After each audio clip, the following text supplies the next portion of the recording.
Em 1970, um rugido ecoou nas oficinas da Buick, em Flint, Michigan. Um motor tão brutal, tão fora da curva, que a NASCAR o baniu antes mesmo de ouvir ele rugir na pista. Oficialmente diziam que era grande demais. Extraoficialmente, era perigoso demais. Perigoso porque ameaçava o equilíbrio de poder em Detroit. Perigoso porque vinha de uma marca conhecida por conforto e silêncio, não destruição. Mas aquele motor, o Buick 455 Stage 1, não nasceu para desfilar. Nasceu para humilhar. Enquanto Ford gritava com seu Boss 312 e a Chrysler rugia com o Hemi, um homem silencioso trabalhava nos bastidores. Clifford Studeker, um engenheiro obcecado por torque, que acreditava que potência era uma questão de física, mas torque era alma. Você pode mentir sobre cavalos, dizia ele, mas não dá para fingir torque. Ou ele te joga no banco, ou não. Na fábrica de Flint, sua equipe pegou o já respeitável motor 430 e o transformou em um monstro de 455 polegadas cúbicas, 7,5 litros de pura brutalidade. Um comando de válvulas de alto levantamento, bielas reforçadas, válvulas maiores e um carburador 4 corpos que sugava ar como um furacão. O resultado? 510 libras-pé de torque. Força suficiente para arrancar uma árvore pelas raízes. Mas a Buick não queria assustar o público, nem as seguradoras. Então subestimou o motor, declarando modestos 360 cavalos. Nos dinamômetros, a verdade aparecia. Mais de 420. Era uma jogada inteligente, evitar que o seguro explodisse, mantendo o 455 acessível. Na prática, era um lobo com terno de seda. Quando a revista Motor Trend testou o Stage 1 em 1970, o impossível aconteceu. 13,38 segundos no quarto de milha, a mais de 105 milhas por hora. Mais rápido que o M Cuda, mais estável que o Chevelle SS, mais civilizado que qualquer rival. E de repente a Buick, aquela marca associada ao carro do vovô, estava humilhando os gigantes.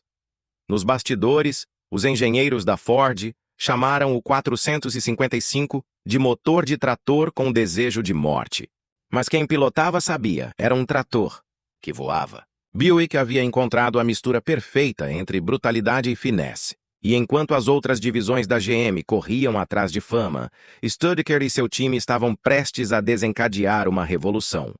Com o sucesso nas ruas, a GM começou a sonhar com as pistas. Um GSX de corrida, leve, agressivo, com o 455 preparado para Daytona.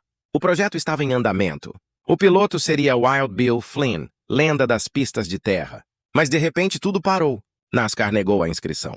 Motivo oficial? O limite de 7,0 litros. O Buick tinha 7,5. Dentro da GM, porém, o clima era outro. Chevrolet e Pontiac pressionaram. Buick era uma marca de luxo, diziam. Não de corrida. Um memorando interno de um vice-presidente da Chevrolet deixava claro. Ninguém quer ver um Buick ganhando em Daytona. A NASCAR acatou. E o 455 foi banido. Não por ser perigoso, mas por ser bom demais. Dan Mitchell, engenheiro da divisão de performance da GM, resumiu anos depois. Não foi um banimento, foi uma execução. Buick estava prestes a dominar, e isso assustou os caras errados. Com as pistas fechadas, o campo de batalha virou as ruas e os drag strips. Sem patrocinadores, sem câmeras, apenas motor e coragem.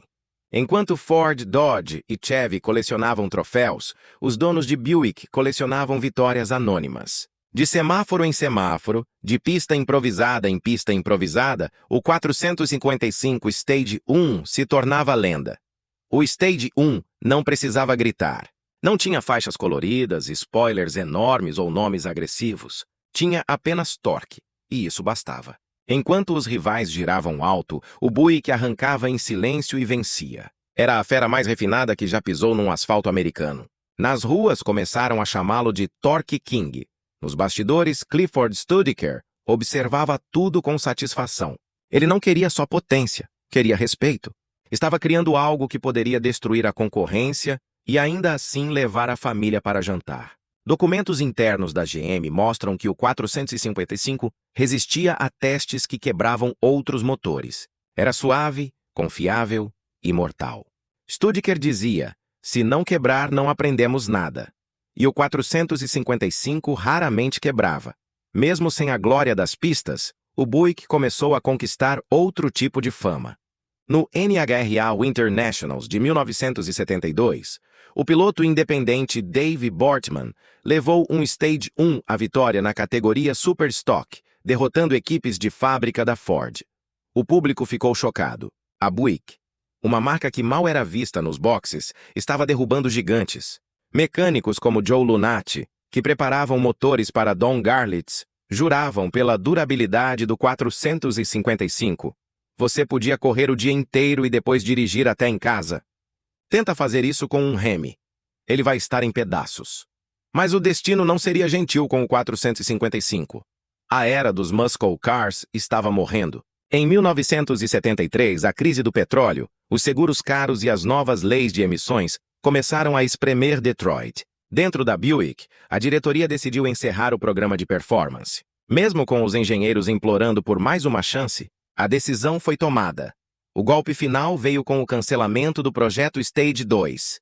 Stadicare e sua equipe haviam desenvolvido cabeçotes de alumínio, pistões forjados e ajustes que levavam o motor além dos 500 cavalos. Nos testes, ele superava tudo o que havia nas ruas. Mas a crise energética chegou, e o projeto foi destruído. Literalmente. Em um diário descoberto anos depois, o engenheiro Jim Bell escreveu: "O Stage 2 estava pronto. Jogaram fora tudo, num container atrás da planta 36. Por quê? Porque éramos potentes demais para o conforto dos executivos. A justificativa oficial da GM. Alinhamento de marca."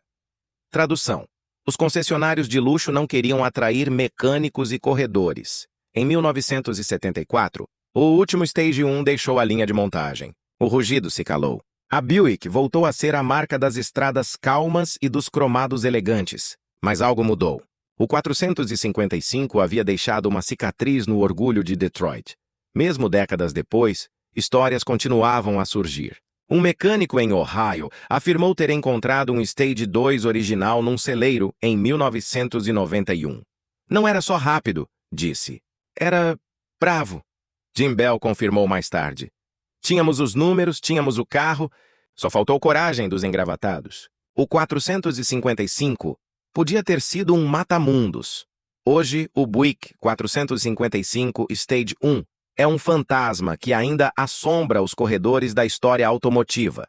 Enquanto os nomes como Chevelle SS e Hemi Cuda dominam o imaginário popular, os colecionadores que conhecem a verdade tratam o 455 como relíquia sagrada. Ele é o símbolo do que acontece quando uma marca rejeita seu destino e desafia o sistema.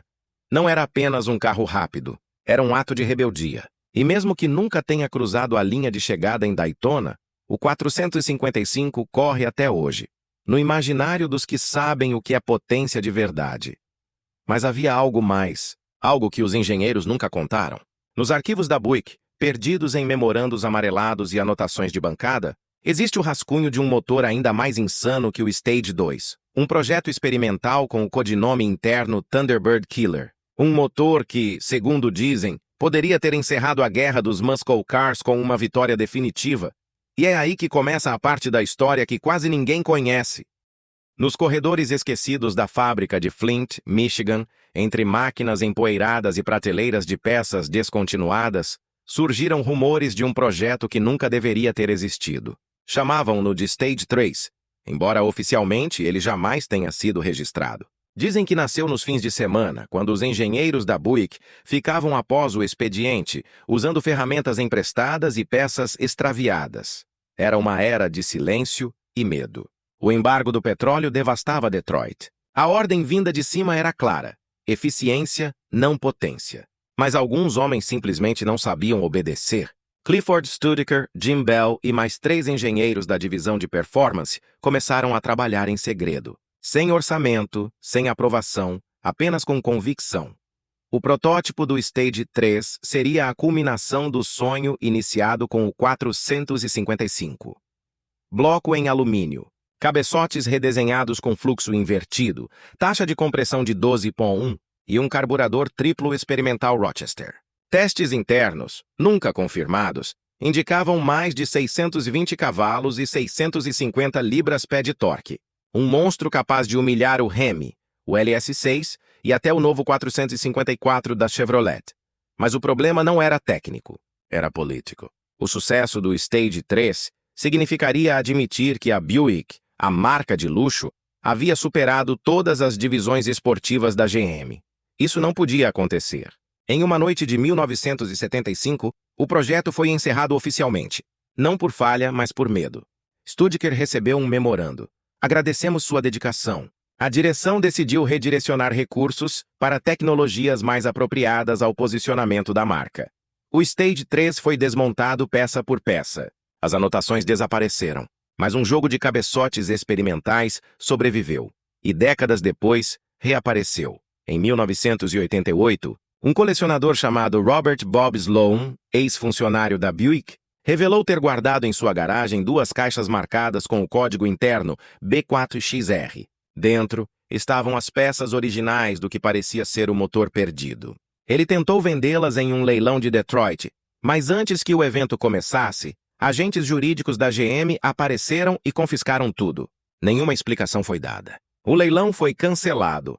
Sloan, em uma entrevista anos depois, diria apenas: eles disseram que era propriedade intelectual, mas aquilo não era papel, era história. História que eles queriam enterrar. O mito do Stage 3 cresceu. Revistas especializadas começaram a publicar fotos borradas, diagramas inacabados e histórias de engenheiros aposentados. Alguns afirmavam que um único protótipo completo chegou a funcionar. Outros diziam que o bloco rachou na primeira partida. Nenhum documento oficial sobreviveu, ou foi permitido sobreviver.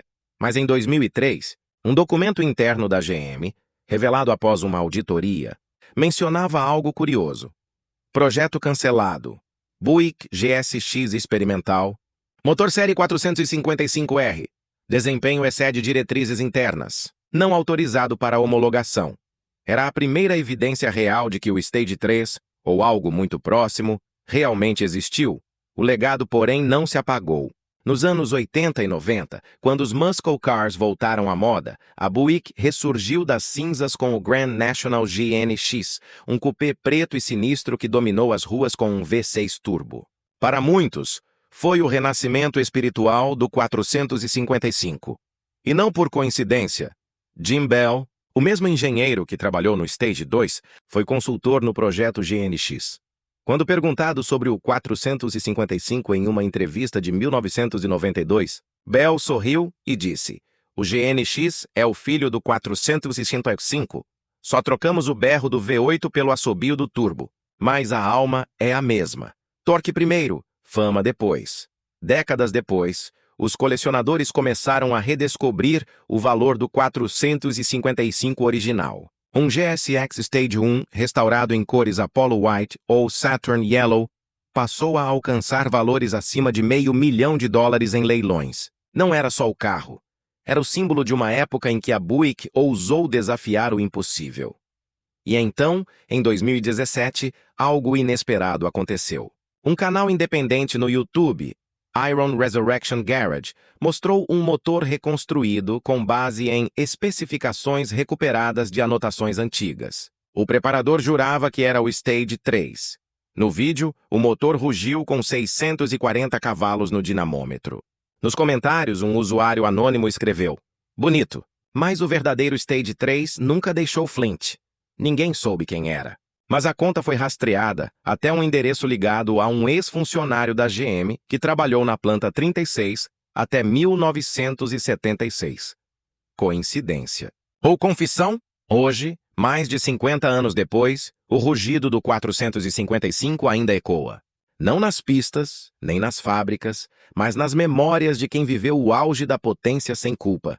Em cada GSX que sobreviveu ao tempo, há algo mais do que metal. Há uma promessa não cumprida, um "e se", que nunca saiu das sombras. Porque o Buick 455 não foi apenas um motor, foi uma declaração. Um lembrete de que, por um breve instante, o luxo e a brutalidade coexistiram.